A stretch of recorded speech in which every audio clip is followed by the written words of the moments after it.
청취자 여러분들 안녕하십니까. 애프터 무비 12번째 에피소드로 찾아뵙게 되었습니다. 다 같이 한번 환호성 한번 질러볼까요? 와. 그동안 잘 지내셨나요 여러분들? 2주 만에 뵙는 것 같은데.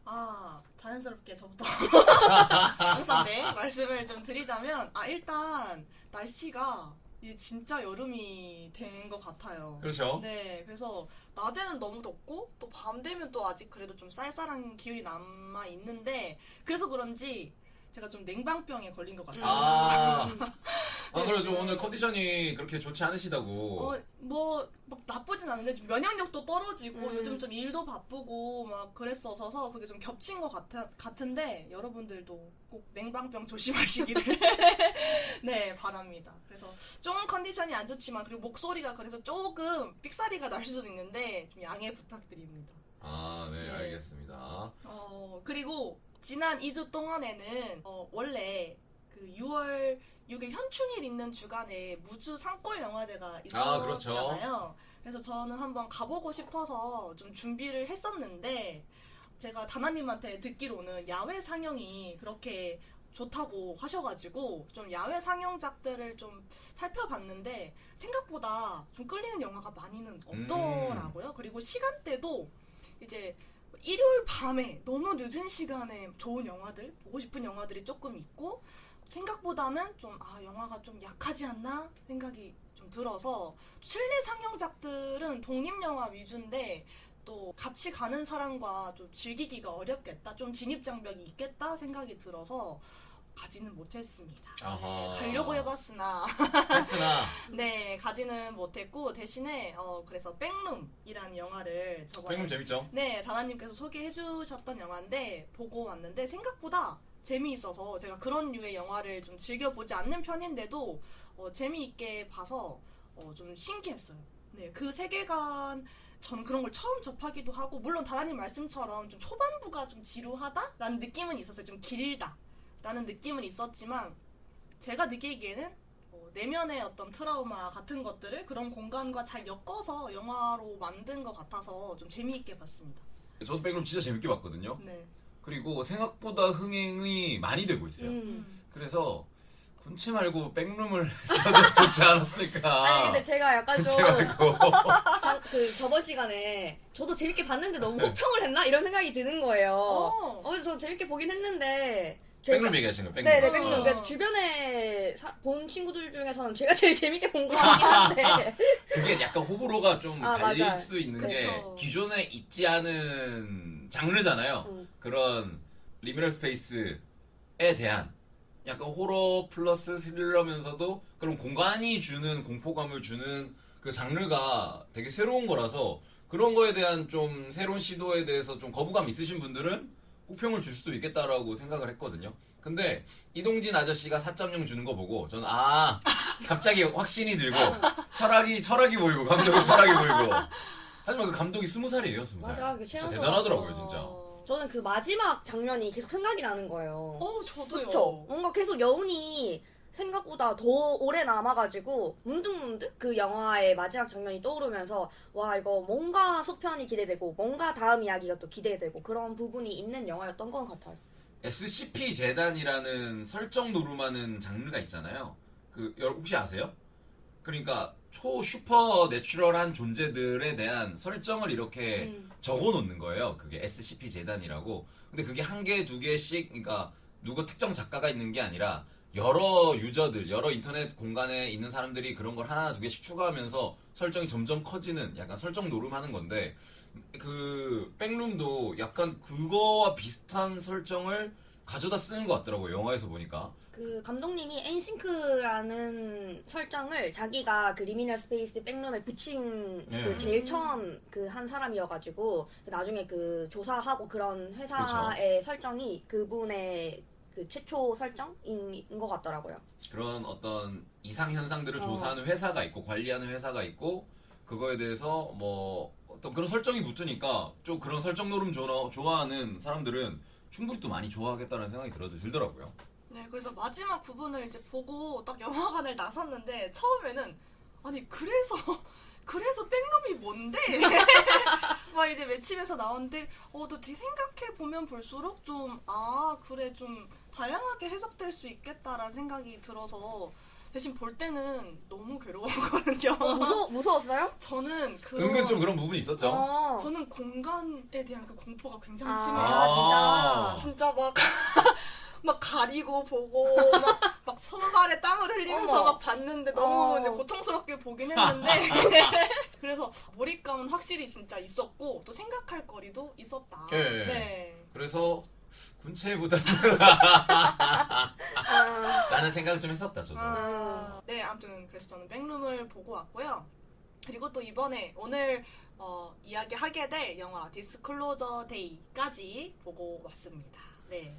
아 그런데 제가 뭐 인트로를 생각해보니 안 했네요. 그냥 바로 근황으로 넘어가 버리긴 했네요. 최근에 이제 영화 보기 늘 좋은 계절이긴 한데 또 여름이니까 밖에 더운데 돌아다니지 마시고 영화를 극장가를 찾아주면 되게 좋겠다는 생각을 많이 했거든요. 특히 근데 최근에 극장에서 개봉하는 영화들이 굉장히 많습니다. 굉장히 많고 그리고 볼만한 영화들이 생각보다 많아요. 볼만한 영화들이 생각보다 많아요. 그래서 청취자분들도 저희와 함께 손잡고 가서 같이 영화를 즐겨주시면 어떨까라는 얘기를 하면서 일단 그리고 저희 소개도 안 했네요 보니까. 아 맞네 오늘. 네. 소개를 한번 해주시죠. 달팽이였습니다. 네. 안녕하세요 다나입니다. 네, 안녕하세요 키비입니다. 저는 제 근황을 말씀드리자면 이제는 에어컨 없이 살 수 없게 돼버렸다. 이제는 기후 변화가 정말 심해지면서 그거 아세요? 이젠 동해안 포항이랑 그 강릉 앞바다에 참치가 잡힌대요. 어머 예. 좋은 일인가? 저 어릴 때는 그 앞에가 다 오징어 명태가 있었거든요. 다 위로 올라갔잖아요 네, 이제. 이제 그걸 이 얘기를 들으시는 청취자분들 중에는 저와 비슷한 연배가 계시면 저의 어떤 나이를 유추해 볼 수도 있을 텐데 오징어 명태가 너무 많이 잡혔어요. 저 어릴 때는 제가 또 고향인 그쪽 출신이기도 하고 그래서 오징어 명태는 거의 잡어 취급반이거든요. 지금 오징어가 맞아. 금값이죠. 정말 비싸잖아요. 2마리에 10,000원 막 이렇습니다. 그러니까 저도 그 심리적인 저항선이 있는 거예요. 이거를 2마리 10,000원? 약간 이렇게.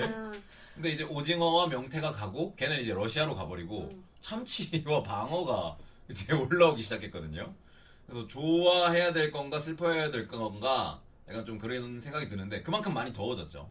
이런 시간에 좀 실내에 박혀서 영화를 많이 봤습니다.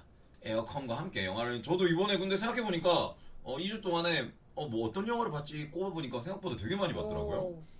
일단 저도 스타워즈의 팬으로서 만달로리언 시리즈도 좀 봤습니다.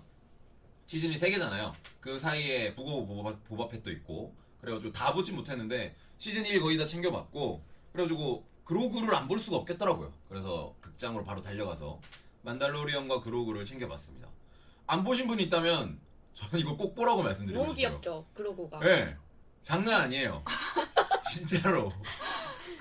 근데 일단은 스타워즈를 좋아하는 팬들의 대부분의 이유는 사실 그 스페이스 오페라라는 장르에서 주는 그 경쾌함이 있거든요. 맞아. 그러니까 저희가 앞으로 얘기할 디스클로저 데이에서 얘기하는 그 외계와의 그 심각한 어떤 만남 사실 그런 거는 스타워즈엔 있지가 않습니다. 광선검 쓰고 광선총 뿅뿅 쏘면서 즐기는 그 영화가 주는 쾌감 거기서 오는 거거든요. 그런데 그 전에 스타워즈 시리즈들은 약간 되게 딥하게 갔거든요. 예. 포스가 어쩌니 복수 막 이런 거 그죠? 스카이워커 가문이 어쩌니 막 이러면서 막 굉장히 딥하게 갔는데 사실 스타워즈는 그런 게 아니다. 만달로리언이랑 그로그가 범죄 조직 털어먹으면서 와 재밌다.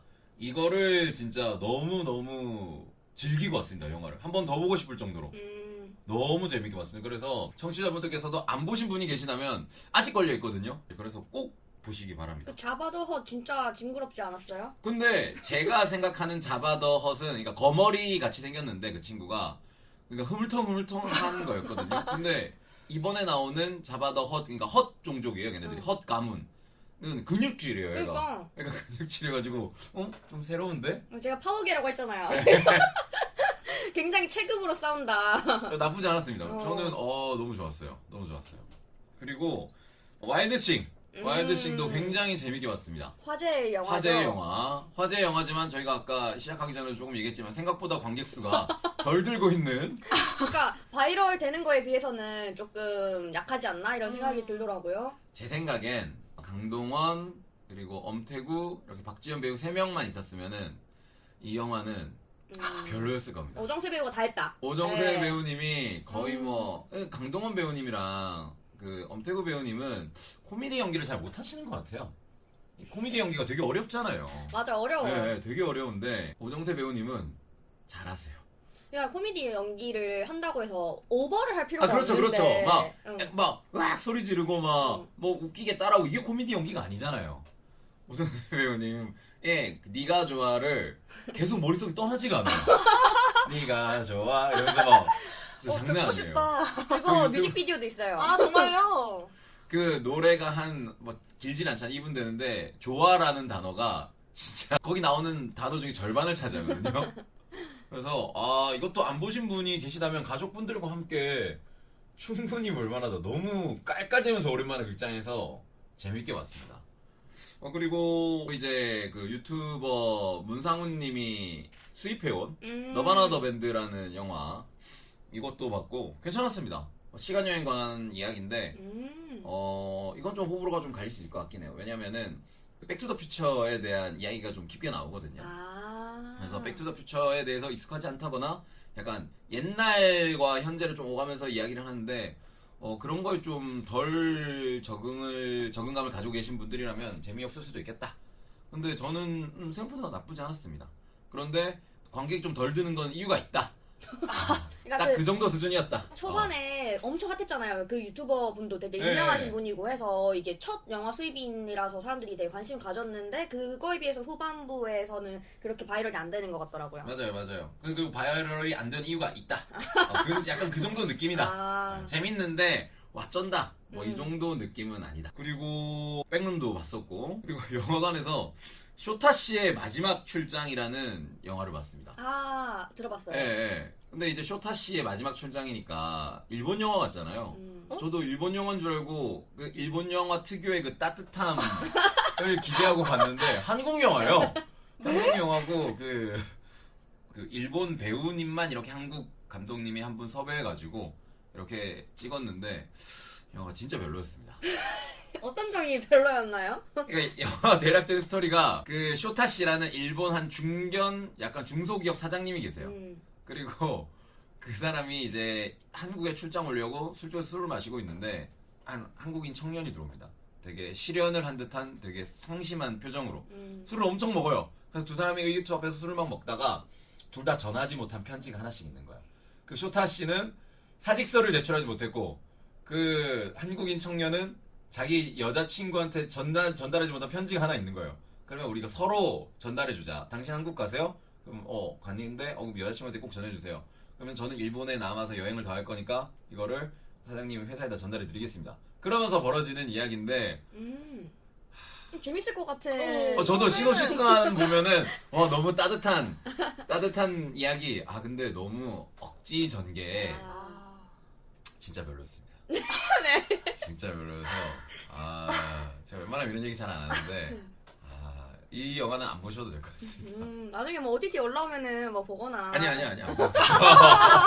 어떡해. OTT에도 안 올라와도 안 보셔도 될 것 같아요. 왜냐면은 제가 생각했어요. 저는 그 영화 안에서 개연성을 되게 중요시하는 사람이라는 걸 알았어요. 너무 뜬금없으니까 몰입이 확 깨지는 거예요. 제가 저번에 뭐 군체에서도 그런 얘기 많이 했잖아요. 네, 맞아요. 영화 안에서의 그 개연성에 대해서 다시금 깨달았습니다. 저는 개연성을 되게 중요시하는 타입이다. 그리고 집에서 영화 한 편 본 게 이제 티벳에서의 7년. 약간 정화하고 싶어가지고. 영화인가요? 영화, 예. 다큐멘터리가 아니라? 다큐멘터리가 아니라 무려 브래드 피트가 출연한 티벳에서의 7년이라는 영화가 그거 있습니다. 브래드 피트가 머리 깎고 나오는 거 아니에요? 아니. 아니. 머리 멀쩡히 잘 있고요. 그러니까 이제 그 중국이 티벳을 침략할 시기쯤, 그러니까 1940년대쯤이죠. 그 오스트리아 사람인 브래드 피트가 이렇게 히말라야를 타다가 조난을 당해서 우연찮게 티벳에서 시간을 보내게 돼요. 거기서 달라이 라마랑 교분을 쌓게 됩니다.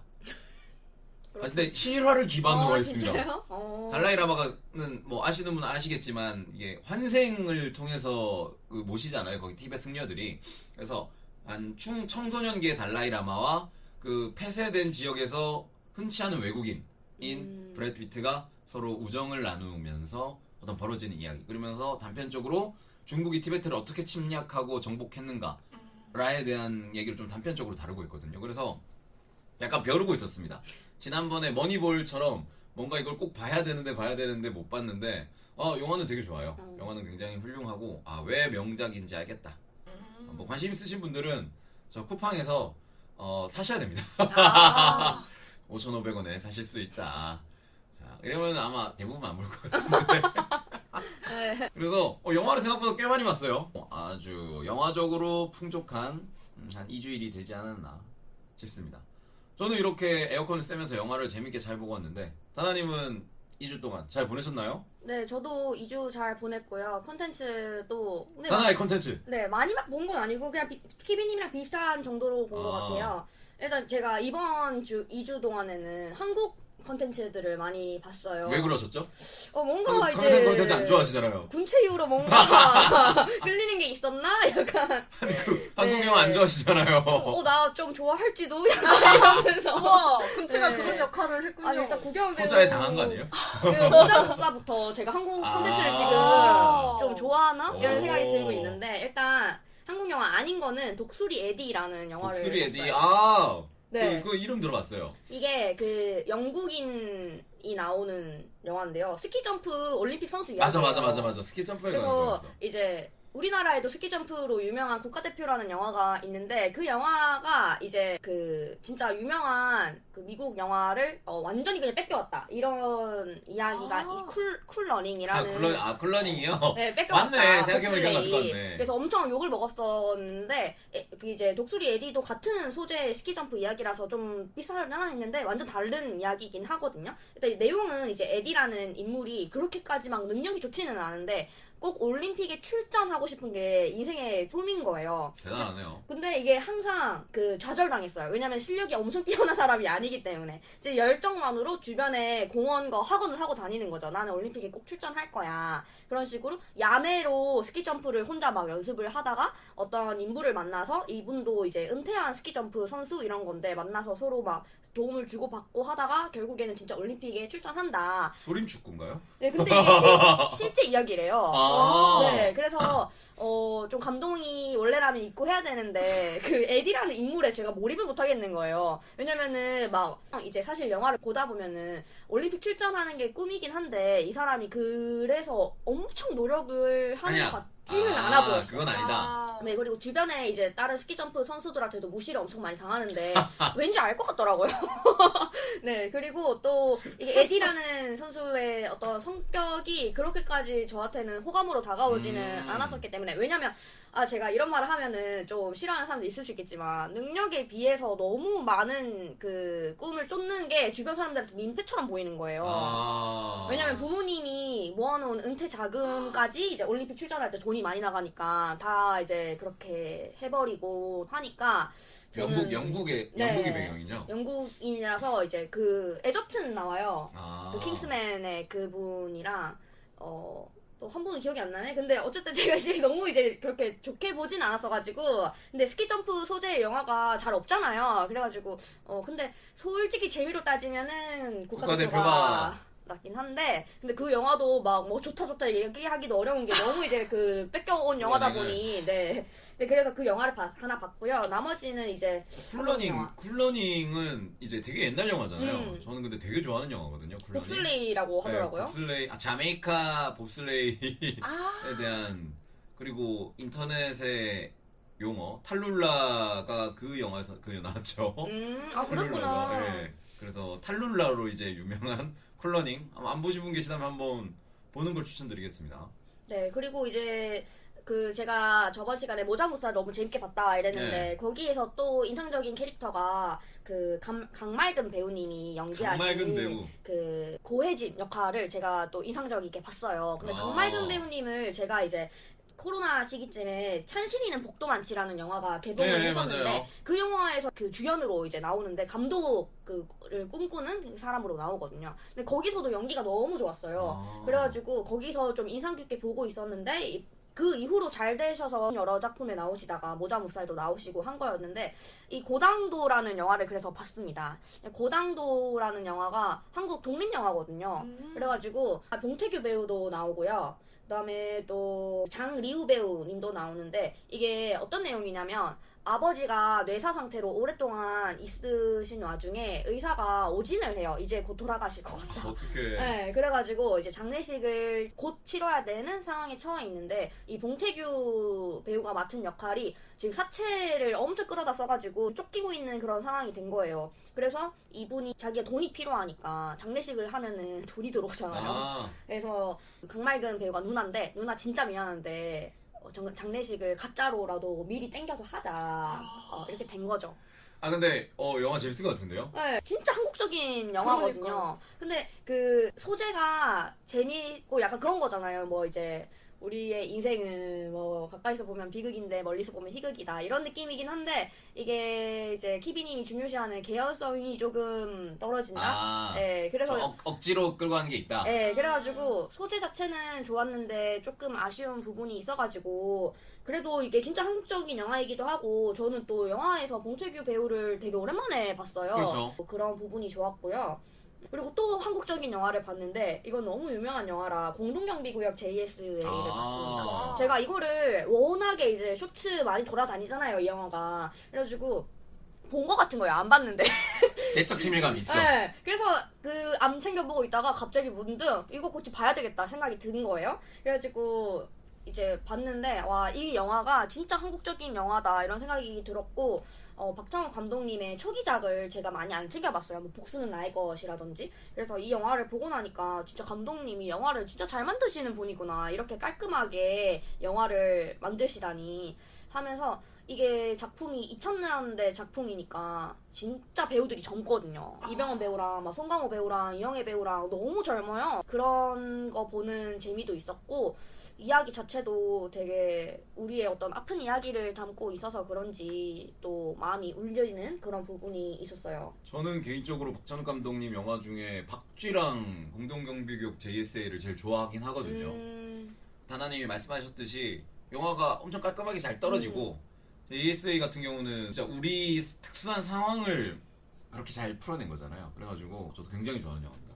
그래서 이번 기회에 잘 챙겨봤다 싶었고요. 다음에는 이제 복수는 나 이거 챙겨봐야지 생각을 했었고 복수나 이거 복수 3부작도 장난 아니죠. 근데 제가 복수 3부작 중에 그거 빼고 두 번째, 세 번째를 봐가지고 올드보이랑 진짜랑 금자씨. 네, 그 첫 번째 걸 봐야 되는데 아, 복수는 나의 것은 근데 더 시리어스합니다. 네, 그니까요. 네. 그게 좀 다르다더라고요, 결이. 엄청 좀 잔인하고 좀 다크해요.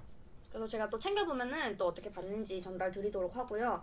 이거는 제가 이제 왕가 사는 남자를 보고 나서 박지훈 배우가 그 다음에 바로 티빙에서 취사병이 전설이 되다가 지금 했어요. 화제의 장안을 뜨겁게 완전. 달고 있는. 근데 사실 제가 이거를 완결이 나면은 말씀드리려고 했는데 저희가 뭐 이제 2주에 한 번 녹음을 하다 보니까 이제 10화까지 나왔거든요. 네. 이제 12화까지래요. 그래서 오늘 그냥 말씀드리려고 했는데 어젠가에 음악방송에서 그 미각보이즈가 무대를 했어요. 미각보이즈가 뭐냐 한다면 이제 취사병 전설이 되다가 굉장히 B급 코드를 넣은 연출이 그렇게 흘러가는 그렇죠. 무슨 요리왕 비룡 같은. 맞아요. 아니 이 맛은 막 입안에서 막.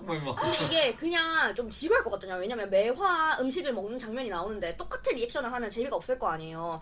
그래서 이제 어떤 때는 이제 어제 음방에서 나온 것처럼 미각보이즈처럼 자기들이 아이돌 쓴맛, 뭐 단맛, 짠맛 이런 거 맡아가지고 막 이제 아이돌 댄스를 추면서 그 노랫말 가사에 그 상황을 넣어가지고 춤추면서 이제 그렇게 하는 장면들도 나오고 아니면 진짜 갑자기 막 상황극이 나오는 거예요. 그래가지고 상황극이 나오면서 뭐 지금 심각한 상황인 것처럼 하면서 맛이 진짜 뛰어나서 뭐 어떻다 뭐 이런 식으로 큰일 났습니다. 그래서. 네, 그래서 이게 좀 저는 이게 이런 식으로 너무 초반부터 똑같은 연출이 나오면 지겹지 않을까 했는데 매번 어떤 연출을 할까가 좀 그게 이제 포인트가 네네네. 어떤 식으로 맛의 리액션을 할 건지가. 맞아요. 근데 이것만 있으면은 영화가 아니 이 드라마가 좀 단편적인 느낌이 들 것 같은데 또 큰 줄거리가 하나가 있거든요. 이게 그 부식 업체와 리베이트 이야기를 그 큰 줄기가 있어요. 그래가지고 그 내용도 잘 흘러가요. 잘 붙여가지고. 어. 네. 이 드라마가 아무래도 군대 이야기다 보니까 그렇죠. 신병은 이제 박지훈 배우 하나고 선임들로 나오는 남자 배우들 중에서 좀 낯선 새로 보는 배우들이 많은 거예요. 그래가지고 그런 분들이 좀 부각되는 것도 저는 되게 좋았고요. 작년에 제가 광주 여성영화제에서 저는 행복한데요라는 영화를 봤었는데 그게 네. 우울증에 관한 내용이었거든요. 근데 거기에 나온 남자 배우 중에 임지호 배우가 좀 기억에 남아 있었는데 이 배우가 그 문익이라는 선임으로 나와가지고 되게 반가웠고 근데 처음에 이 배우 누구지? 본 것 같은데? 이러면서 그 검색을 해봤는데 제가 본 영화는 그 작품에 없는 거예요. 잘못 봤나 했는데 맞았더라고요. 그래서 그 배우가 나오고 이 박지훈 배우랑 대립하는 엄청 악역 선임 이런 느낌으로 관철역이 있는데 강하경 배우가 굉장히 연기를 잘하세요. 이 강하경 배우가 이렇게 눈이 약간 좀 이렇게 올라가 있거든요. 근데 이게 평상시 어제 무대 한 거 보니까 되게 선한 이미지시던데 그 연기할 때는 진짜 못된 거예요, 사람이. 아니, 그 미각 보이즈라는 게 네. 진짜 너무- 그 컨셉이 진짜 대단하다 진짜. 네, 진짜 장난 아니거든요. 그리고 선임으로 나오는 말년병장 이용래 배우도 연기를 이렇게 너무 자연스럽게 왜냐면 이게 어떻게 보면 B급 연출을 하는 드라마기 때문에 코믹 요소잖아요. 그렇죠. 근데 진짜 과하지가 않고 다들 연기 너무 잘하시는 거예요. 이렇게 새롭게 돋보이는 배우들이 많아서 인상적이었고 남은 두 편에서 마무리를 지어야 될 텐데 지금 약간 그 리베이트 문제가 이제 딱 피크가 되었거든요. 근데 근데 다 좋은데 그 리베이트를 맡으신 진짜 악역 담당을 한 분 연기가 조금 과해가지고 약간 너무 이글 아이 해가지고 조금 그 부분만 빼면은 연기가 참 좋다. 이 정도까지 할 건가? 네, 너무 막 느낌이에요? 눈을 막 부라리면서 연기를 하시니까. 근데 저는 이게 너무 재밌게 보고 있어가지고 추천드리고요. 그러니까 그런 컨셉의 드라마는 사실 많이 없는데 말이죠. 특히 음식을 다루는 드라마는 많이 없잖아요. 뭐 약간 일본 만화를 이렇게 예, 정말 예. 실상화한 것 같은 느낌이네요. 그리고 제가 이거 웹툰으로 나왔을 때도 초반에 조금 챙겨보기는 했었는데 요새 나오는 웹툰들이 제 취향이 별로 아닌 것들이 요새 많아서 그냥 앱 자체를 잘 안 들어가다 보니 이 작품도 보다가 말았었거든요. 드라마가 재밌어서 웹툰이랑 어떻게 좀 차이점이 있나 하고 보니까 좀 차이점 많더라고요. 네. 웹툰 설정을 그대로 갖고 오는 드라마들은 잘 없더라고요 보니까. 드라마에 맞게 이렇게 터치를 하는데 그것 때문에 이제 원작과 괴리감 때문에 원작 팬들이 뭐라고 하는 경우들이 굉장히 많죠. 인물 하나하나에 다 초점이 가 있는 게 되게 좋았어서 추천드립니다. 쥐사병 전설이 되다. 한번 보고 싶긴 해요. 그 세계관이 그 박지훈이 뭐 게임 같은 가상현실 세계로 들어간 건가요? 아니에요. 같은 그냥 우리가 세계에 있는데 혼자 갑자기 그런 그 게시를 받는 것처럼 능력을 각성한 거야? 네, 그 이제 게임 하는 것처럼 뭐 레벨 1이 뭐 시작됩니다. 뭐 이 미션을 달성하면 다음 단계로 넘어갑니다. 뭐 이런 식으로. 그래서 뭐 갑자기 뭐 5급 요리를 만들어 연대장을 만족시키세요. 뭐 이런 그런 거. 퀘스트 같은 거. 네. 네, 그런 거예요. 그래서 사실상 말이 안 되죠. 근데 이거를 촬영을 왕산암 전에 했다고 하더라고요. 연기를 되게 잘하는 것 같아. 네, 그죠. 약한 형도 그랬고. 그 눈빛이 그러니까 뭔가 애절한 눈빛 있잖아요. 그냥 원래 근데 성격이 그런 분이 아니라서 더 신기한 것 같아요. 되게 진짜 천상 아이돌이거든요. 그러니까 임시완 다음을 잇는 약간 아이돌 출신 연기파 배우 같은 느낌. 그러니까 뭔가 최근에 그렇게 박지훈 배우만큼 젊은 배우들 중에 네, 그 없어요, 정도, 잘. 없는 것 같아요. 음. 저는 여기서 이제 마무리. 진짜 한국 영화 많이 봤죠? 그러니까요. 다나님이 한국 별로 안 좋아하지. 이러면 좀 오해 소지가 있을 수 있으니까. 한국 영화는 별로 안 좋아하시는데. 이번 2주 동안에는 다들 시원하게 재밌는 거 많이 보셨던 것 같네요. 자, 그럼 바로 넘어가도록 하겠습니다. 애프터무비 12번째 에피소드에서 다룰 영화는 무려 스티븐 스필버그 감독님의 최신작이죠. 디스클로저 데이입니다. 화제가 굉장히 됐었죠. 영화가 개봉하기 전부터 무려 이제 스티븐 스필버그 감독님의 작품이니까요. 그래서 언론에서도 굉장히 바이럴을 많이 했었고 그래서 저희가 영화를 지금 보고 온 시점에서 어떻습니까? 어떻게 보셨어요? 네, 저부터 말씀을 드리면 저는 솔직히 처음 봤을 때는 조금 그 전에 필모들과 기대했던 바에 비해서 좀 약한가? 라는 생각을 했었어요. 그러니까 제가 다시 돌이켜서 생각해보니까 트레일러도 이제 보지 않고 사실은 갔거든요. 그런데 당연히 뭔가 엄청난 블록버스터, 막 SF 대작 이런 걸 기대하고 갔었나 봐요. 근데 그런 느낌은 아니었다 보니까 좀 잔잔하게 느껴져서 그랬나? 해서 좀 그런 생각을 영화를 볼 때는 했는데 좀 보고 나서 어떤 생각할 거리들이 있는지 좀 찾아보다 보니까 이런 의미들이 있구나 좀 다시 알게 된 것 같아서 재밌게 본 것 같아요. 재밌게 안 보신 것 같은데요? 재밌게 안 보신 것 아닙니다. 같은데? 기대했던 바까지는 아니지만 그래도 다시 생각해보니 재미있었다. 나나님은요? 저는 이제 그 개봉 첫날 보고 왔는데요. 그러다 보니까 주변에 평이 별로 없었어요. 네. 그때까지만 해도. 그래서 와 기대된다 이렇게 보러 갔는데 재밌는 거예요. 몰입도 잘 되고 진짜 원래는 좀 제가 약간 집중을 잘 못해가지고 좀 부산스럽거든요. 딴 생각을 한다든지 이제 뭐 몇 시지? 약간 이런 생각하고 그러는데 이제 몰입을 완전 해서 보고 있는 거예요. 제가. 그래가지고 재밌었고 또 사실 초반에는 이제 세계관 설정 그런 거를 좀 보면서 내가 기대했던 게 아닌 내용 같다 생각했는데 중간에부터 완전 몰입을 해서 잘 본 거예요. 신기한 게 화면 자체를 보면은 요즘 영화 같은데 느낌은 옛날 영화 같은 거예요. 맞아요. 그 얘기 진짜 많이 하더라고요. 그리고 이게 의도하신 건가는 모르겠는데 저는 되게 그래서 재밌게 보고 나와가지고 뭐 조금 저랑은 안 맞는 부분이 있긴 했어도 재밌게 봤다 이렇게 평을 남겼는데 시간이 지날수록 혹평이 너무 많아지는 거예요. 그래서 역시 내가 그렇게 대중적인 취향은 아니구나 이 생각을 한 번 더 했습니다. 저는 이제 어제 영화를 봤는데 혹평들을 보고 갔거든요.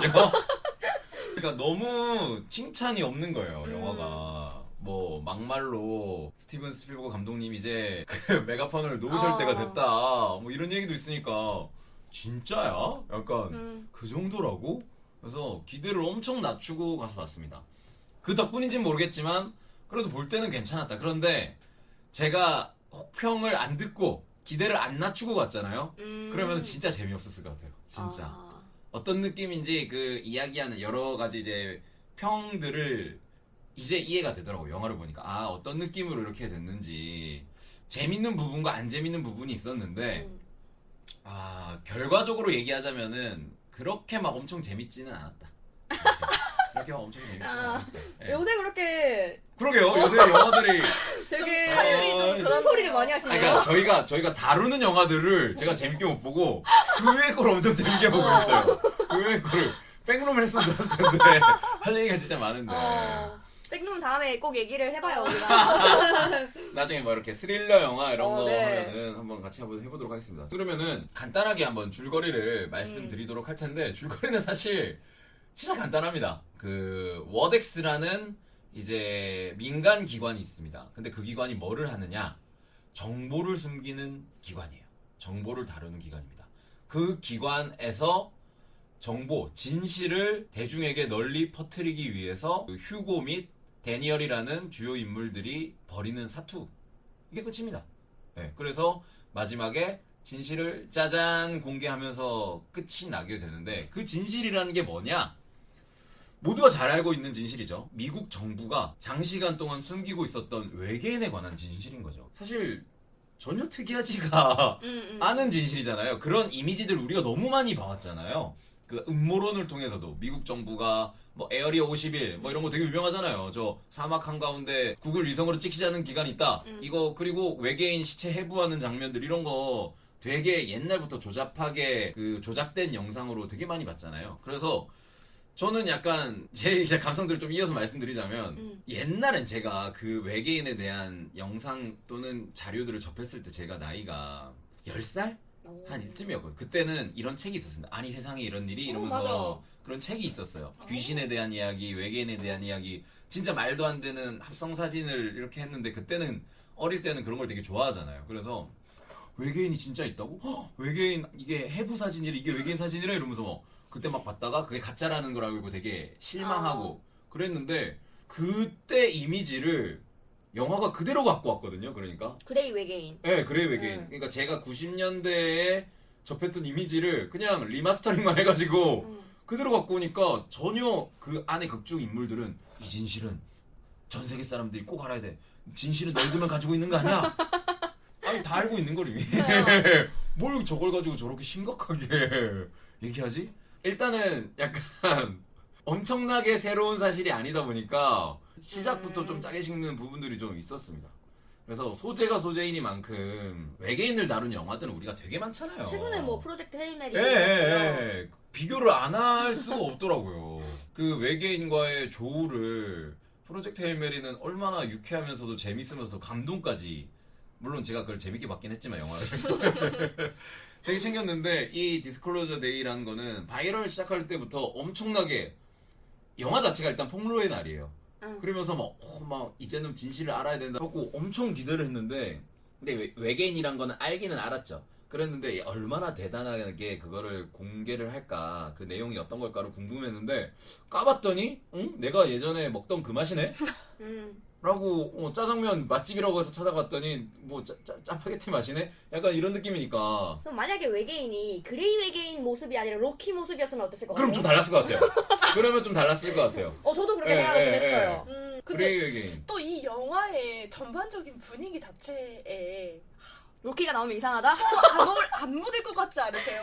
예, 저도 사실 제일 기대했던 게 어떤 외계인 모습이 나올까를 기대를 하고 있었는데, 그냥 우리가 알고 있는 E.T. 기계가 나오니까, 근데 물론 스필버그 감독님이니까 당연히 아이코닉한 E.T. 그레이 외계인 나오겠지. 근데 그 마음을 알면서도 조금 아쉽다 이렇게 생각이 드는 거죠. 왜냐면 우리가 너무 많은 외계인을 그 사이에 봐왔어. 컨택트에 이상한 외계인도 봐왔고, 그 다음에 프로젝트 헤일메리에서의 로키 돌멩이도 봐왔고 여러 가지, 그리고 또 저희가 스타워즈도 있었고, 그러고도 봤습니다. 네, 그러고도 있고 했는데 너무 이제 한 80년대 그런 E.T.가 다시 나오니까 저는 조금, 그래서 사실 저는 지금 갑자기 그 마지막 장면 조금 얘기를 하자면, 예. 엄청 이제 성체 외계인이 나올 때 E.T.가 성장한 거 나오는 거 아니야? 이런 기대를 했어요. 왜냐면 이제 감독님 작품이니까 네. 약간 서프라이즈 선물처럼 대박. E.T.를 약간 왜 이제 스파이더맨에서 3명 나오고 이러는 것처럼 우리한테 약간 이제 선물? 그래서 괜찮네요. 저는 좀 기대를 그 빌드업인가 했는데 아닌 거죠. 네, 아니었어요. 마지막 씬에 대해서 얘기를 하시니까 저도 뭐 얘기를 하는데, 저는 차라리 외계인 모습을 안 보여줬으면 좋았겠다는 저 생각을 그 생각 하더라고요. 너무 했어요. 예. 왜 굳이 그 외계인을 데려와서 그 장면을 굳이 왜 넣으셨을까라는 생각을 했어요. 그 영화 안에서도 그 영화 안에서 보여주는 영상 자료들이 있잖아요. 그러니까 그 뉴스를 통해서 나가는 그걸로 영화에서 그 외계인의 모습을 접하는 거랑 영화에서 실제로 그 사람들이 외계인을 데리고 오는 거랑 또 그게 느낌이 확실히 다르잖아요. 때깔도 다르고. 근데 마지막 씬을 봤을 땐 이렇게까지 우리가 생각할 거리를 막아놨어야 했나. 그러니까 마지막에 에밀리 블런트 배우가 무슨 말을 하려는데 끊기잖아요. 네. 사실 그 부분을 말하고 외계인을 숨겼었으면 더 낫지 않았을까. 그렇죠. 정말 같은 생각입니다. 네. 나오면서 그러니까 대부분의 사람들은 이런 생각을 했을 거예요. 그래서 뭐 어쩌라고. 대부분의 관객들이 웅성웅성하면서 나가잖아요. 리슨 하면서 딱 끊기잖아요. 관객분들이 다들 표정이 똑같아. 그래서 뭐 어쩌라고. 약간 좀 그런 부분이 좀 아쉬웠다. 근데 저는 좋았던 부분도 진짜 많았거든요. 맞아요. 먼저 좋았던 얘기부터 할까요? 네. 왜냐면 저는 진짜 좋았던 장면들이 좀 군데군데 네. 있었거든요. 저는 언제부터 몰입을 했냐면 그 크롭서클 장면에서부터 그 씬은 근데 너무 신기하더라고요. 좀 오싹하더라고요, 약간.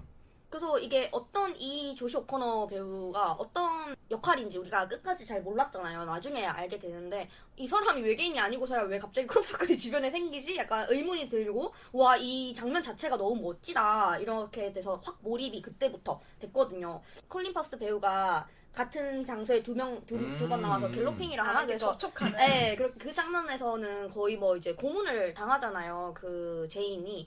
그 장면에서는 옛날 공포영화를 보는 것 같은 그런 느낌이 들어가지고 그 장면도 좋았는데, 그 후에 갑자기 크롭서클 장면이 나오면서 진짜 이 장면부터 내가 보려고 여기 왔는가 보다 이 생각을 이제 한 거예요. 그 앞에가 너무 좀 물음표였다 보니까 이제 크롭서클 장면이 좋았고, 그다음에 또 좋았던 게, 저희가 저번 시간에 군체 얘기를 했잖아요. 네. 군체는 손발이 안 맞아서 서로 애들이 이게 같은 팀인데도 네, 뭐 카톡으로 얘기하자 해놓고서 뭐 말로 한다든지 그런 손발이 서로 안 맞았어요. 근데 이 팀은 서로 약간 자기 팀만의 결속이 단단해가지고 그런 걸 잘 지키는 거예요. 물론 이제 콜린 퍼스 워덱스 입장에서는 그 빈틈을 찾아가지고 공격을 하기는 하지만 그게 약간 좀 말도 안 되게 미리미리 해줬어야지라는 그런 부분이 좀 적었다, 이런 부분도 좀 좋았고요. 물론 그 제인의 눈을 안 가리고 손을 묶은 거는 조금 무슨 장면인지 아시겠죠? 네.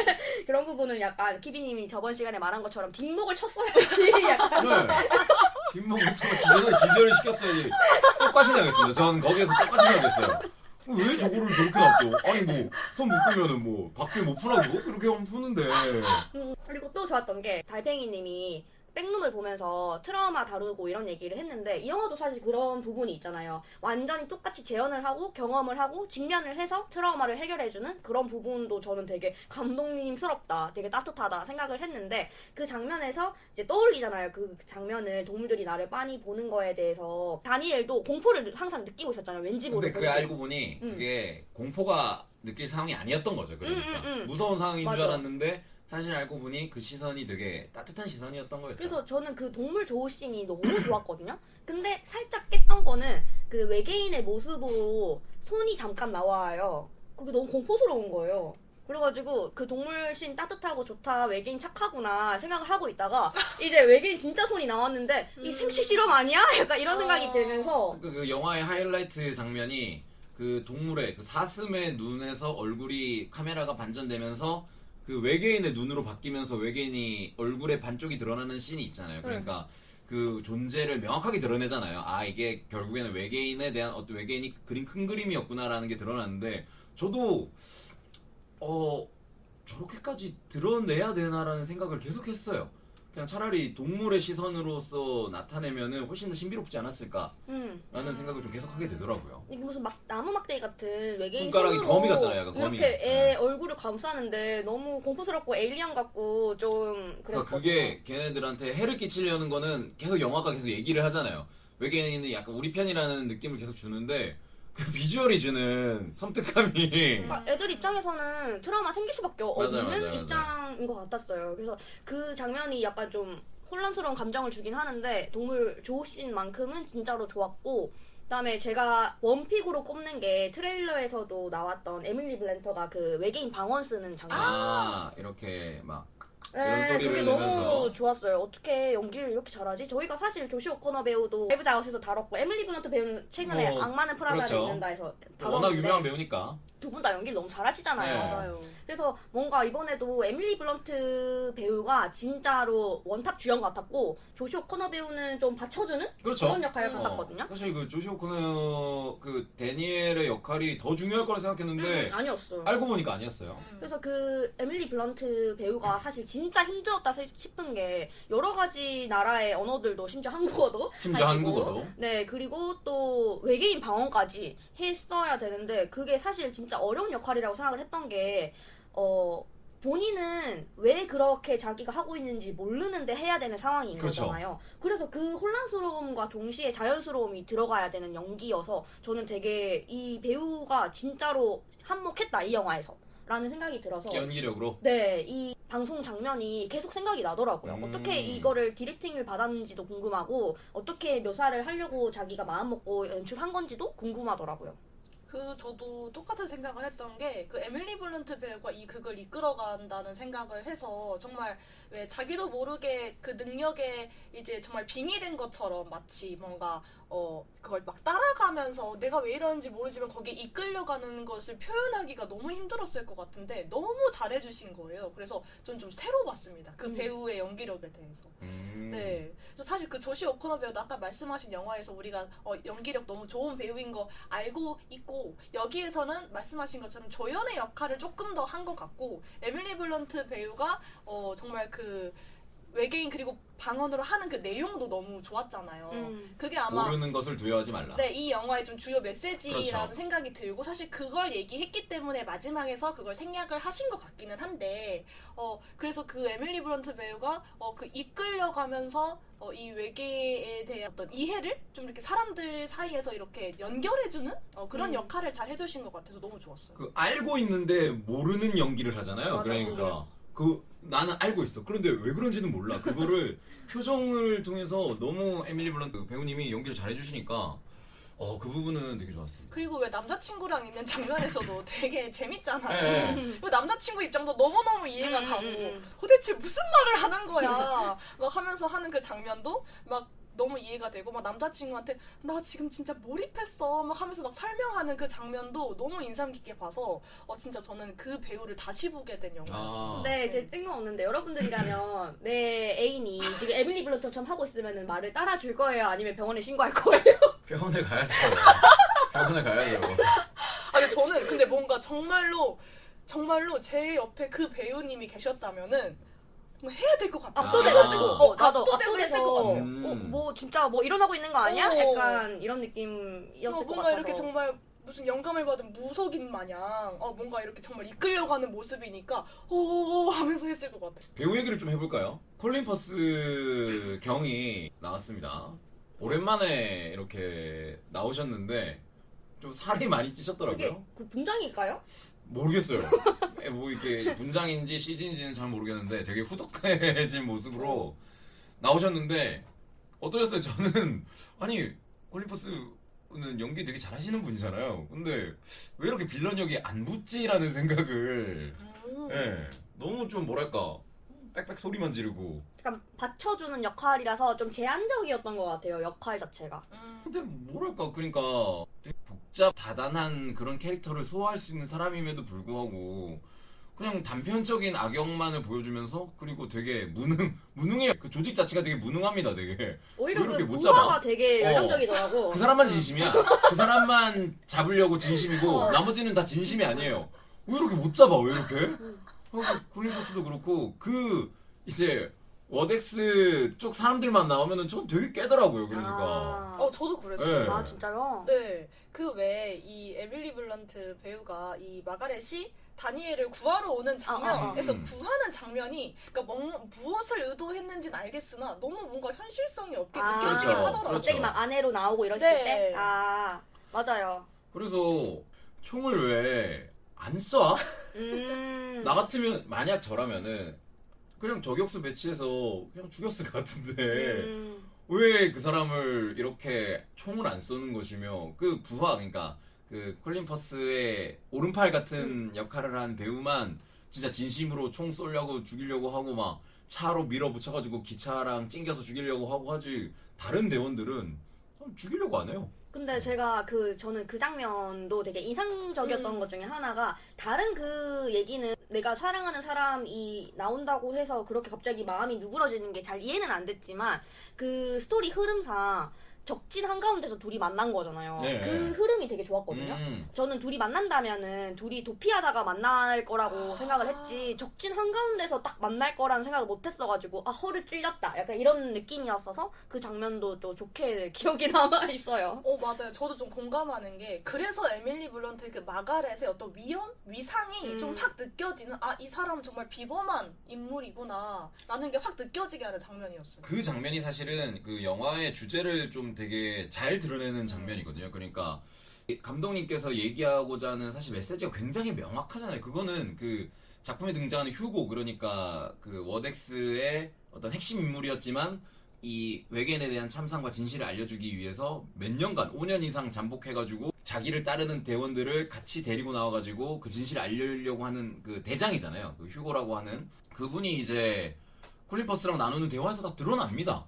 우리가 이렇게 우리끼리 진실을 안 공유하고 공감하지 못하고 소통하지 못하면 인류는 멸종할 수밖에 없다. 이게 명확하게 그 사람의 입을 통해서 감독님이 전하고자 하는 메시지를 드러내거든요. 그래서 그 에밀리 블런트가 그 워덱스 대원들이 잔뜩 몰려있는 그 적진 한가운데로 들어가서 유유히 이제 데니엘을 빼내 나오잖아요.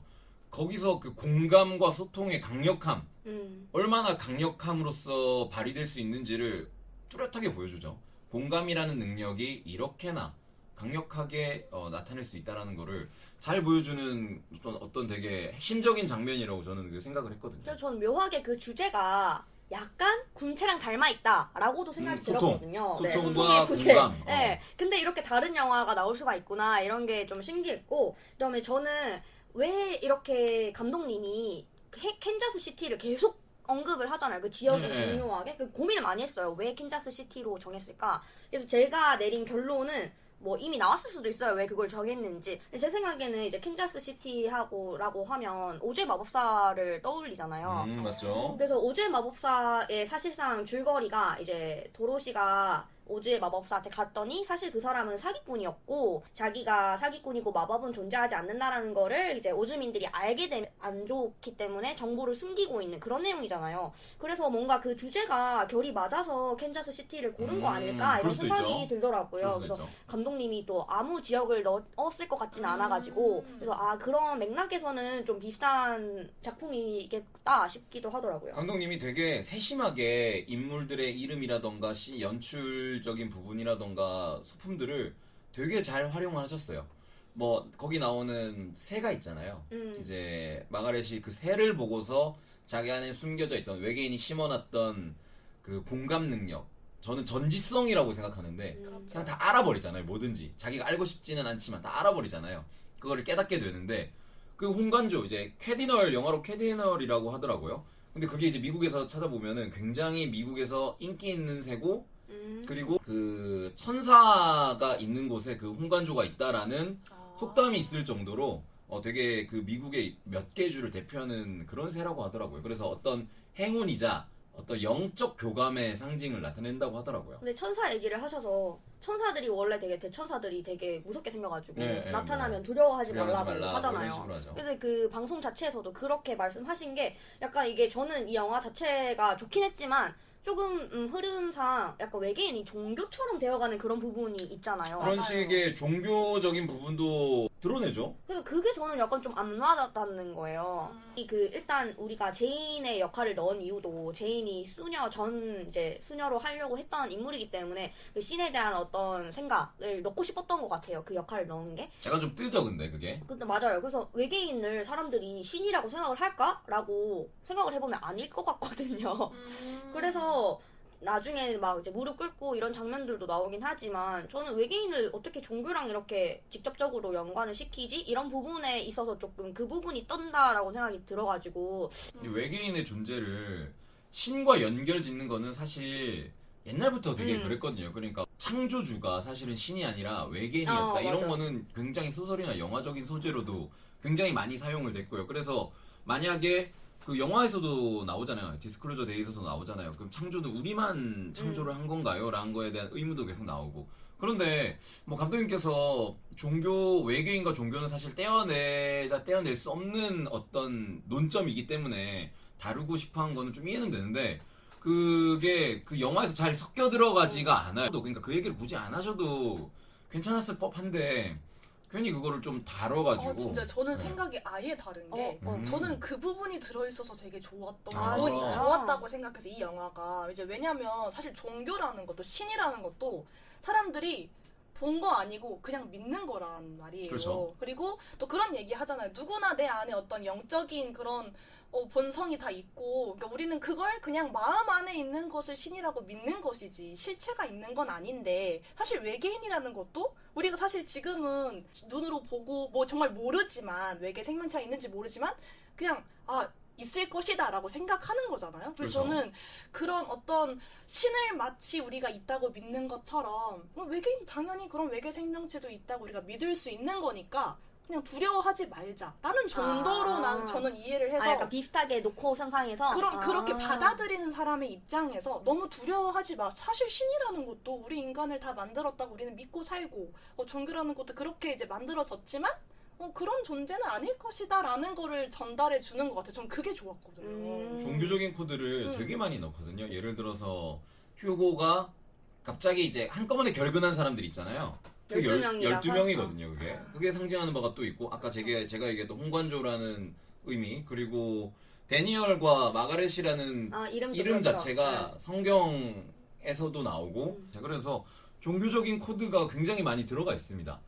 그래서 저는 그게 잘 안 붙는다고 생각을 해요. 예. 미국이 기독교국이잖아요. 그렇죠. 그러다 보니까 기독교를 그 이야기에 담는 게 너무 자연스러운 일인 거예요. 그렇죠. 근데 우리 한국인으로서 보면은 조금 과하게 느껴지는 부분이 맞아요. 있는 것 같기는 해요, 그게. 그들에게는 그냥 그게 그렇게 당연하듯이 이럴 수 있는 거다라고 아마 그런 의미를 좀 저는 담는다고 생각해서 좋았어요. 그래서 그런 어떤 영적인 그런 믿음? 과 좀 연결지어서 이 마가렛과 다니엘이 그걸 좀 연결시켜주는 그런 존재들로 나타내지는 것 같아서 좀 사람들이 에게 좀 이해하기 쉽게 뭔가 이렇게 좀 메타포처럼 이용하신 게 아닌가 그냥 그 정도의 생각을 했거든요. 메시지랑 좀 연결을 지어서 얘기를 좀 해보자면은, 그러니까 아까도 얘기했지만 감독님께서는 이 영화에 대한 메시지를 되게 노골적으로 드러내잖아요. 영화 시작하면서 북한을 조명을 하잖아요. 내전이 발생하면서 세계적인 위기가 발발을 하고 있다. 그런데 그 이유가 이제 어떤 진실에 대한 숨김, 소통이 안 되고 공감을 서로 못하는 것이라고 이제 감독님이 이야기를 하잖아요. 그래서 진실을 드러내는 것이 얼마나 중요한가를 이야기를 하고 있습니다. 감독님께서는. 그런데 이제 저는 그런 생각을 했거든요. 외계인이 생체 실험을 막 당하잖아요. 이렇게 고문당하고. 지구에 잘못 추락해가지고 막 고문당하고 생체 실험을 당하잖아요. 그리고 이제 마지막에 외계인이 시체를 드러낸 다음에 이렇게 얘기를 막 하잖아요. 그 다음에 리슨 하고 끝나잖아요. 제가 외계인이라면은 이제 마가렛이 얘기합니다. 자, 들어보세요. 지금 지구 밖에 뭐 3광년 거리 밖에 외계인 함대가 우리를 포위하고 있다고. 그렇지 아니에요 갑자기? 외계인 함대가 우리를 포위하고 있다고. 외계인에 대해서 안 좋게 대한 지구인들 아. 지금 당장 무릎 꿇고 항복하라고.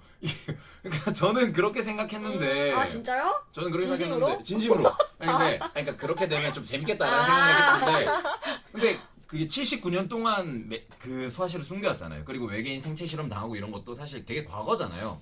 근데 우리한테 전지성을 부여하고 수학의 모든 것을 순식간에 깨달을 수 있는 능력을 심어줄 수 있는 고도의 과학적인 능력을 가지고 있는 외계인이 자기 종족들이 그렇게 생체 실험 당한 거를 모를까? 그리고 그걸 안다면은 그렇게 구원을 하지 않을까? 그건 근데 그렇게 생각하면은 그들이 그렇게 피해를 봤음에도 일부러 그걸 그냥 놔둔 거잖아요. 맞죠? 그래서 저는 이렇게 생각했거든요. 아, 이 외계인들은 진짜 착한 외계인들이라서 우리보다 뭔가 한 차원, 고차원의 생물이라서 그냥 뭐 작은 수에 자기네들이 몇 명 죽는 거는 크게 개의치 않다. 중요한 거는 인간이라는 종족이 공감과 소통을 할 수 있는 능력을 깨닫는 게 중요하다고 생각을 해서 그 마가렛이랑 데니얼에게 그 능력을 심어주고 기다렸다. 라고 약간 그렇게 좀 해석을 했거든요. 그래서 이 감독님께서 얼마나 이 공감과 소통의 능력이 중요한지 착한 외계인을 통해서 우리한테 보여준다라고 생각을 했거든요. 정말 인간의 입장에서 바라본 거죠. 예, 그렇죠, 외계인의 그렇죠. 시선에는 저 모르는 거니까. 외계인의 눈으로 봐. 그러니까 다른 뭔가 이 계획이 있었을 그쵸. 수도 있죠. 모르는 일인데. 근데 저는 약간 좀 요즘은 외계인 존재할 거라고 얘기를 하잖아요. 이제 뭐 이렇게 많이 발표된 것도 있고. 저도 외계인이 있다고는 생각하는데 있다고 하면 있는 거구나라고 생각을 없는 하지. 거를 증명하지 못하니까 우리가. 이게 뭐 외계인이 있다고 만약에 이제 워덱스에서 그 기밀 유출돼가지고 나왔어요. 그 영상들이 외계인이 있구나 하고 내 할 일 하러 가지. 거기다 대고 막 모든 사람들이 휴대폰 이거 뉴스 막 보면서 안 그럴 것 같은 거예요. 자기 인생 사는 게 바쁜데 요즘 사람들이 너무 사람들이 고양되어 있어서 그 감정이 조금 낯설달까? 좀 그랬어요. 사장님이 아까도 얘기했고 그리고 인터넷에서 많은 분들이 얘기하는 게 이거는 한 20년 전에 나왔어야 될 영화라고 얘기하잖아요. 이거를 뭐 캔자스시티 뉴스에서 띄우고 그거를 뉴욕에서 송출시키고 그건 뭐 CNN 뭐 BBC 다 송출되고 뉴스에서 앵커가 이거를 어떻게 다뤄주고를 되게 엄청나게 많은 씬을 들여서 설명을 하고 있단 말이에요. 그런데 사실은 저도 그걸 보면서 저 정도인가? 외계인이 있다고 합니다. 과학적으로 밝혀졌습니다. 아, 우리는 외롭지 않네. 이걸로 약간 끝날 것 같거든요. 그래서 20년 전, 30년 전에 영화가 나왔으면 정말로 현실에서는 그렇게 됐겠지만 지금은 그렇지가 않을 것 같다라는 생각을 좀 하게 되더라고요. 저는 근데 개인적으로 정말 왜 SNS든 인터넷에든 정말 뭐 많은 어떤 합성일 수도 있고 뭐 이렇게 떠돌아다니는 것들이 있을 수도 있지만 그 뉴스에서 앵커가 공식적으로 그걸 전 세계에 이걸 송출을 하면서 봤을 때 충격은 전 이 정도 될 거라고 생각은 해요. 공식적으로 땅땅땅 심지어 실제 영상에 정말 등장하잖아요. 그러니까 그거를 우리가 진짜 있나? 없나? 했을 때랑 정말 공식 미디어가 이걸 은폐해왔고 정말 존재했다. 우리가 그걸 숨기고 있었다라는 걸 알면 전 그 정도의 반응이 충분히 나올 거라고 생각했어요. 휴고가 그래서 얘기하잖아. 다니엘이 이거 지금 바로 그냥 퍼뜨려 버리자니까 안 된다고. 이건 꼭 뉴스라는 공식 채널을 통해서 해야 사람들이 받아들일 수 있다라고 얘기를 하잖아요. 그래서 저도 달팽이님처럼 생각은 들었는데 그러니까 그 진실이 뭐 몇십 명이 수십 년간을 갈아엎으면서까지 막 그렇게 지켜야 될 비밀인가? 옛날에는 그랬을 텐데 지금은 이제 잘 와닿지가 않더라고요. 뭔가 이제 감독님이 직접적으로 지금 우리 전 세계에서 일어나고 있는 전쟁을 얘기를 못하겠죠, 아무래도. 그래서 이제 아직 일어나지 않은 제3차 세계대전을 끌어와서 얘기를 한 것 같은데, 북한이 나오긴 하지만, 그래서 뭐, 그렇긴 한데, 감독님 입장에서, 솔직히 제가 감독님이 지금 팔레스타인이나 이런 전쟁에서 어떤 입장을 취하고 있는지는 저는 몰라요. 근데 그냥 그 영화만 봤을 때는, 지금 우리가 전쟁하고 있는 것도 서로 소통이 부족해서 일어나는 그렇죠. 거고, 지금 이렇게 외계인 공감 능력이 중요하다 이런 것처럼 우리가 지금 전쟁할 그게 아니다. 지금 모여가지고 우리 의견을 외계인이라는 한 주제가 나왔을 때 모두가 집중하고 이제 몰입한 것처럼 우리가 하나의 주제로 우리가 뭐 이제 어떻게 보면 마이클 잭슨의 메시지처럼 평화와 지금 화합에 대해서 얘기할 때다. 이거를 전달하고 싶었던 거 아닐까 이런 생각이 들어서 뭐 영화가 되게 따뜻하고 뭔가 감동을 주는 그런 느낌이 있어서 저는 또 좋기도 했거든요. 그래서 좀 과하게 느껴지긴 했는데 주제 자체는 그게 뭐 맞아요. 주제는 좋은, 굉장히 네, 좋죠. 좋은 내용이라. 평화와 공감, 공존, 소통에 대해서 이야기하고 있는데 메시지가 저는 너무 노골적이었고 예, 제가 그런 거 별로 안 좋아하나 봐요. 그러니까 인물의 2부에서 그 감독님이 추구하는 바가 직접 나와버리면은 그것도 좀 깨더라고요. 그리고 이게 저는 영화가 좋았던 것 중에 또 하나가 이게 은근 완급이 되게 좋게 되어 있더라고요. 전 그 부분에서 확실히 감독님이 노하우가 확실한 분이다라고 느낀 게 이게 막 액션씬에서 긴장 팍 줬다가 또 갑자기 느슨하게 흘러갔다가 액션 척 줬다가 이런 부분이 좋았거든요. 특히 열차 씬에서 저는 이게 진짜 옛날 영화 같으면서도 또 이제 거기서 인디아나 존스를 본 줄 알았어요. 긴장을 느끼잖아요. 와 이거 되나? 되나? 약간 뭐 되지만 영화에서 그래서 그런 부분도 좋았고 그리고 또 그 디바이스로 투명인간화 되어서 소리는 들리는데 모습은 안 나오는 그런 부분도 되게 웃기다. 좀 생각 안 해봤는데 약간 좀 웃긴 씬이네 이런 생각도 해봤어요. 감독님이 개그와 좀 판타지물도 잘 찍으시잖아요. 그거를 영화 중간중간에 넣으시거든요. 되게 많이. 저는 그게 안 붙더라고요. 진짜요? 아니, 난 너무 좋았네. 톤은 시중일관 되게 진지하게 가는데 막 자꾸 개그 톤이 약간 그 씬을 넣으니까 이거 좀 그리고 막 판타지스러운 연출을 넣잖아요. 저는 좀 별로였어요. 잘 안 진짜요? 붙더라고요. 예. 그래서 아예 톤을 진지하게 가면은 좋았을 텐데 이탈한 부분들이 조금씩 생기니까 그리고 그 워덱스 애들이 일을 너무 못하니까 왜 못 잡아 저거를. 예를 들어서 액션씬은 진짜 좋았거든요. 카체시 저도 진짜 좋았어. 아니 외계인 영화의 카체시? 약간 이런 막 자동차가 집을 2번 뚫고 나가잖아요. 막. 너무 좋았어. 그리고 다니엘이 자기 이제 멀리서 전화 한 통 때리고 이제 그 제인이 숨어 있는 오두막으로 가잖아요. 그런데 그 오두막을 포위하고 있는 자동차를 보잖아요. 그러면서 이제 오두막으로 다가가면서 차를 탈취하잖아요. 왜 그걸 못 보는 거예요, 그 사람들은? 진짜 한 마리의 진짜 보도콜리 마냥. 은폐 저 그게 웃겼어요. 하지도 않아. 그냥 막 당당히 막 이렇게 걸어가가지고 차를 뺐는데 그 사람들 다 바보니까 왜 그거를. 근데 저는 오히려 또 생각해보면 그렇게 엉성해서 좋았던 거예요. 아. 그러니까 안 그러면 막 갑자기 너무 총 쏘고 막 뛰어가서 숨고 막 갑자기 몸 막 은닉하고 그럼 마치 군체에서 우리가 권세정 교수에게 의아함을 느꼈던 것처럼 아니 얘는 그냥 컴퓨터 공학도잖아. 맞아. 너드야. 그러니까 어색하니까 내가 지금 뭐 하는 거지? 내가 지금 뭐 하는 거지? 사실 그런 엉성한 게 오히려 좀 좋았고 막 이런 막 탕탕탕 총 쏘는 그런 액션씬이 없는 것도 오히려 좀 현실적이다라는 생각이 좀 들긴 했어요. 근데 저는 조시 오코너 배우의 연기가 사실 영화 좀 아쉬웠거든요. 이게 물론 맞아요. 저 좀 똑같은 아니 딱 영화 나오잖아. 똑같은 표정만 짓고 있어. 어떡하지 수정을 못 하겠는 게 제가 조시 오코너 배우 좋아한다 그랬잖아요. 근데 제가 좋아했던 영화들에서는 매력이 있었단 말이에요. 매력이 그 배우의 뭔가 찌질함도 있고 맞아요. 뭔가 잘 불쌍한 것도 있고 왜 저래 진짜 이상하다. 근데 이번 영화에서는 그냥 무인 거예요. 무. 그래가지고 배우 특유의 맛이 없어졌다? 그래서 그 부분이 좀 많이 아쉬웠어요. 그 에밀리 블런트의 배우의 연기가 엄청나게 뛰어났기 때문에 거기서 좀 오는 비교감도 좀 있죠. 제가 그 스필버그 감독님의 그 디렉션 방법을 모르겠는데 에밀리 블런트 배우는 되게 생동감 있어 보이긴데 콜린 버스 배우랑 조시 오코너 배우는 약간 그냥 진짜로 그 주어진 역할만 소화하고 있는 것처럼 보여서 그게 요청을 한 건지 본인들이 그렇게 한 건지 뭔가 좀 의아스럽더라고요. 그 두 사람은 어떤 캐릭터의 입체성이 전혀 느껴지지가 없었어요. 않더라고요. 에밀리 블런트가 연기한 마가렛은 처음에는 되게 경박스럽고 약간 춤추는 거. 속물적이고 그런 걸로 보였는데 이야기가 진행되면 진행될수록 되게 저런 면이 있었어라는 걸 보여주잖아요. 트라우마를 극복해내는 과정도 초반에 그 열차 씬에서 혼자 엄청 흥분해가지고 숨도 못 쉬고 가호흡 오고 이랬는데 그 상태에서 우리가 알잖아요. 트라우마가 진짜 심한 사람이구나. 그래서 그랬는데 자기 집이랑 똑같이 만들어진 집 안에서도 그래서 거부감이 심했잖아요. 근데 실제로 이제 그걸 똑같이 재현한 거를 경험하고 나서는 이 자기가 받아들이고 이게 수용하면서 이게 사람이 갑자기 확 달라지는 거예요. 저는 그 연기도 되게 좋았거든요. 그래서 저도 아쉬웠던 게 이 다니엘 켈너의 서사는 그거에 비해서 좀 부족하다. 가지고 맞아요, 있는 맞아요. 능력은 분명히 있는데 그 서사가 좀 많이 생략된 느낌이라서 그 트라우마 관련된 장면도 사실은 에밀리 블런트 배우의 마가렛의 그 트라우마를 이 다니엘과 좀 엮어가지고 사실 한 거니까 그래서 그게 좀 저도 어색하긴 했어요.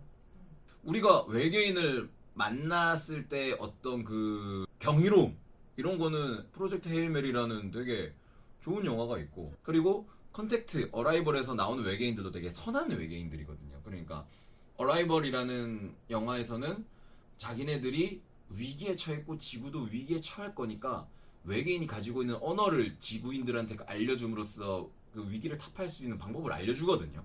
그리고 컨택트 그 조디 포스터 나온 옛날 영화인데 거기서도 외계인들은 인류에게 뭔가를 자꾸 알려주고 싶어 하거든요. 더 나은 문명, 더 나은 기술들. 그래서 착한 외계인들, 무언가를 알려주고 싶어하는 외계인들도 그렇게 엄청나게 훌륭하게 잘 표현을 할 수가 있는데 스티븐 스필버그 감독님이 영화를 되게 잘 만드시는 감독님께서 표현 방법이 이거밖에 안 될까라는 생각을 자꾸 할 수밖에 없더라고요. 자꾸 비교할 수밖에 없는 비교군들이 너무 많아. 그런 부분이 많이 좀 아쉬웠습니다. 연출적인 부분은 저는 되게 좋은 게 많았거든요. 뭐 액션이라든지 뭐 제인이랑 그 콜린 퍼스 노아 역이죠. 노아와 제인이 심리적으로 영적 싸움을 하는 부분들 이런 것들도 눈빛이 눈 동공이 변하는 걸로 되게 잘 표현하셨잖아요. 연출하는 부분들은 역시 감독님이다라고 할 수 있는데 그걸 다 이렇게 모아놓고 보니까 그래도 이 영화는 확실히 극장에서 봐야 더 많이 그 몰입을 할 수 있는 것 같아요. 그리고 뭔가 제한된 공간에서 완전히 그 스크린에서 몰입을 할 수 있으려면은 극장에서 그래도 꼭 보시는 거를 추천드리고 이게 영화라는 게 사람마다 다 받아들이는 게 다르기 때문에 혹평이 많아도 자기한테는 네, 맞아요. 재밌을 수 있거든요. 그래서 혹평만 이제 보고 영화를 안 보지는 마시고 저는 그래도 보는 걸 추천드려요. 이 영화가 되게 그래도 거장이 만든 영화라서 어떤 터치가 있긴 연출이 해요. 되게 좋고 그다음에 또 안 본 그런 연출도 있고 하기 때문에 그리고 연기력도 좋아서 저는 그래도 영화관에서 보는 거를 추천드립니다. 오랜만에 좀 그래서 이 외계인과 어떤 그 교감, 공감, 소통, 그 존재론적인 거에 대해서도 다시 한번 좀 생각해보는 계기가 좀 됐던 것 같아요. 그렇다면은 이제 우리 평점과 한 줄 평으로 마무리를 한번 해보도록 하겠습니다. 자, 이제 평점과 한 줄 평으로 영화를 저희가 마무리 한번 해볼 건데요. 늘 말씀드렸듯이 평점은 5점 만점에 소수점까지 해가지고 평가를 내려주시면 되겠고 그리고 간단하게 영화에 대한 한 줄 평을 내려봐 주시기 바랍니다. 자, 그러면은 제가 먼저 한번 해볼까요? 저는 영화를 앞에서도 계속 말씀드렸지만 뭐 그렇게 재밌게 보진 않았습니다. 그래서 근데 영화가 주는 메시지는 너무 훌륭하죠. 그거를 이렇게 어떻게 표현하느냐가 참 중요하다. 그래서 평점은 2.8점 드리겠습니다. 다시 볼 것 같진 않아요. 저의 한 줄 평은 맛있는 것도 맛없는 거랑 같이 먹으면은 맛없는 음식이다. 이렇게 평가를 해드리고 요새 싶습니다. 되게 무섭게 조금 말하시네. 네. 저는 아마 단언컨대 제가 여기서 제일 점수 높을 거예요. 네. 제가 이제 영화를 보면서 계속 이제 별점 생각하거든요. 처음에는 4.0, 4.5 왔다 갔다 하다가 4.5까지는 조금 그런 것 같아서 4.3 드리고요. 4.3? 야, 네. 저는 최고점 아닌가요, 지금? 대박이네요. 저는 이런 거 좋아해요. 그때 햄넷도 그때 4.0인가 주셨던 것 같은데. 그래서 저는 비교하자면 햄넷보단 이 영화가 더 좋아요. 진짜요? 네. 대박이다. 그래서 저는 스필버그 감독님의 전 필모를 다 보진 않았지만 그 레디 플레이어 1이 1순위고 2순위가 이 영화가 될 것 같아요 아마. 그래서 제가 좋은 점을 많이 어필하긴 했는데 와닿는지 모르겠지만 되게 좋게 봐서 4.3 드리고요. 야. 네, 저의 한 줄 평은 스필버그 감독님 거장은 거장이다라고 하겠습니다. 역시 거장의 터치가 있다. 이렇게 마무리하겠습니다. 네, 저도 재밌게 본 부분도 분명히 있었고 새롭게 느껴지는 부분도 분명히 있었는데 그래도 좀 아쉬운 점도 있지 않았나 하는 생각이 들고요. 제 평점은 3.5입니다. 저는 별로 재밌게 보신 것 같네요. 네, 원래는 조금 더 낮았는데 그 에밀리 블런트 배우의 연기가 정말 인상적이어서 3.5로 했고요. 제 한 줄 평은 스티븐 스필버그 감독의 경이로운 이끌림 속으로입니다. 네. 청취자분들께서도 안 보신 분 계시다면 한 번쯤 꼭 보셨으면 좋은 영화 같아요. 스티븐 스필버그 감독님이 워낙 또 거장이시니까 그 거장의 손길을 느낄 수 있는 영화이지 않을까 싶습니다. 자, 이렇게 이제 본격적으로 여름이 시작되면서 극장가에도 새로운 활력이 많이 돌고 있는 것 같아요. 그래서 앞으로 기대되는 영화들이 굉장히 많거든요. 저는 특히 지금 7월 개봉 예정인 스파이더맨을 정말 기다리고 있거든요. 오. 또 제가 마블의 좀 팬이기도 하고 특히 마블 영웅 중에서도 스파이더맨을 제일 좋아하거든요. 그래서 영화가 이제 7월 중순에 개봉인데 이제 개봉하기 전에 나왔던 스파이더맨 영화들 한번 싹 복습 한번 하고 갈 예정입니다. 그래서 큰 대형 영화들이 굉장히 많이 기다리고 있어요. 뭐 나홍진 감독의 호프부터 시작해가지고 엄청나게 많이 기다리고 있어서 저희들도 그렇고 지금 청취하고 계시는 영화 팬분들도 그렇고 굉장히 즐거운 여름이 되지 않을까 싶습니다. 자, 이렇게 해서 애프터무비 12번째 에피소드는 여기까지 마무리를 하도록 하겠습니다. 더운데 모두 몸 조심하시고요. 그럼 여기서 인사드리도록 하겠습니다. 안녕.